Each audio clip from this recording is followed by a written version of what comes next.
who's able to raise these children that have so much potential and become all these great, like 50 people. Her story, her legacy is greater than those 50. So don't be moved by or intimidated by people's big stories. I'll tell you a little bit about my story, how I started working for children. I had a really, really rocky childhood. When I was much younger, I couldn't talk about it. Like, it was something I never used to like to talk about because it just made me unhappy. Before I was 10, my parents had separated. Before I was 10 years old. And I remember this day after my dad remarried, how I sat down in the corner of the room. I entered our kitchen. I think what happened to me that day, just realization for the first time that my parents were never ever getting back together. Because as a child, if your parents are, I don't know if you've been in a difficult, these days you may not experience that as much.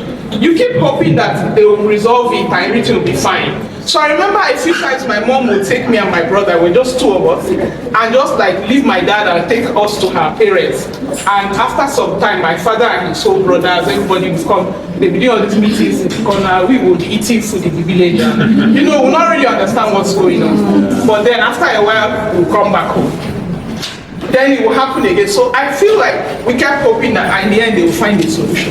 So by the time they finally separated and my dad remarried, the thing hits me that, what? These people are never coming back together again. That day, I sat in our kitchen by the fridge. I will never forget this picture. I was probably 8, by the fridge like this. I cried like half till, like everybody came into bed. My father came and begged me to stand up and go and lie down or eat. I wasn't listening to. I just sat there and cried my heart out. And see me as 8, my brother is like 6. It was the most heartbreaking experience any child. And when I went to secondary school, I went to a boarding school. I went to the same school with Shua, by the way. But I'm sure she's much younger. I went very young. I remember I was this really sad child. That's the part of my secondary school I remember. Being really an unhappy child. I did well. I was not a bad student. Maybe I poured my mind into it because I didn't want to think about my troubles. Visiting day was one of the worst days in my life. Because I would see my friends' parents come and visit them, mommy and daddy, with their siblings. My dad didn't really visit. Once in a blue moon he would come and visit. My mom also rarely visited. So it was so sad for me. It was so sad for me every day. And my year school had visiting there every month. So in every term I had to go to visiting day. So by the time I was much older and growing up, I knew I had to do something around children.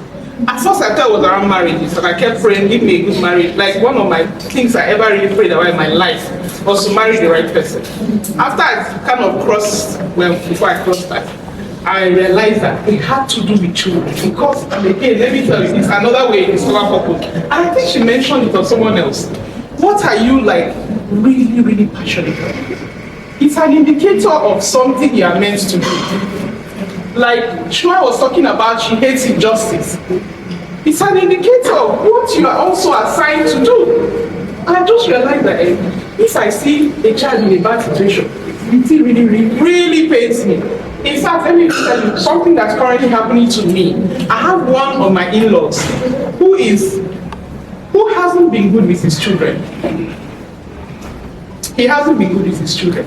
I always ask myself why I dislike him so much. I actually really have to pray about how much I dislike him.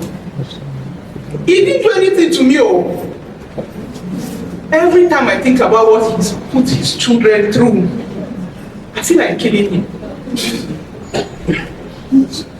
So I know that my life must be around children. So I went to USAID and God gave me the opportunity to work with children. I threw my soul into it. If people that they can tell you how my work is. Sometimes I'm in meetings, I'm almost in tears, begging them to do it well. You know what I mean? I come back home and in my house I'm thinking of how else can I improve it? How else can I improve this? How can I make this better for children across the world? Any child that crosses my path, I feel this connection to children. I've raised kids of my own, I've raised other people's children, you know. But how did I get to this? My pain. That's another way to find out where your purpose is. What is so painful to you? What happened in your life that brought you so much pain? You know the scripture that says, with the same comfort which we have received, we are able to comfort others. There is a purpose hidden in that scripture. And the purpose hidden in that is that unless you experience it, you cannot really tell this other person about it. They can't really come to you and say this, and you say, oh, I feel that, I know that, I can understand that. So, I'm just going to stop here. I don't know if I took 10 minutes, so I went above 10 minutes. But don't be waiting till you discover it. I'll round up by saying, don't be waiting till you discover the big purpose. Start in today's purpose. Don't think too far yet. Start in today's purpose. Do today excellently well.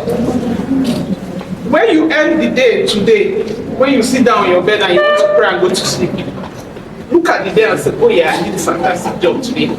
Tick that box. Move on tomorrow.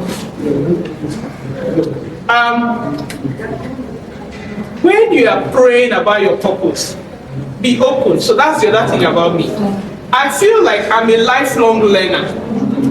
I know it's around children, but it has evolved in different ways. It evolved, I have 2 minutes, fantastic. It evolved from me just thinking, what can I do with children? To me thinking, okay, specific groups of children have specific needs. How can we address this group? How can we address the next group? Girls are different from boys. Teenagers are different from like under 5s. You know, and so on. Young people are different from teenagers. So it will evolve. So be open to that. Don't be this person who says, that's what God told me 10 years ago. That's all I'm ever going to do in my life. Because you can't also put God in a box. And because He knows things that you don't know, He knows what the need is for today. And that way also you stay relevant. Be open. Don't say because I thought so 5 years ago, I'm still going to be thinking that same way today. I don't know if that helps somebody. Yes. Okay, thank you.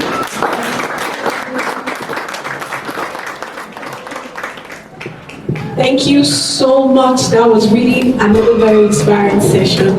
Let's put our hands together again for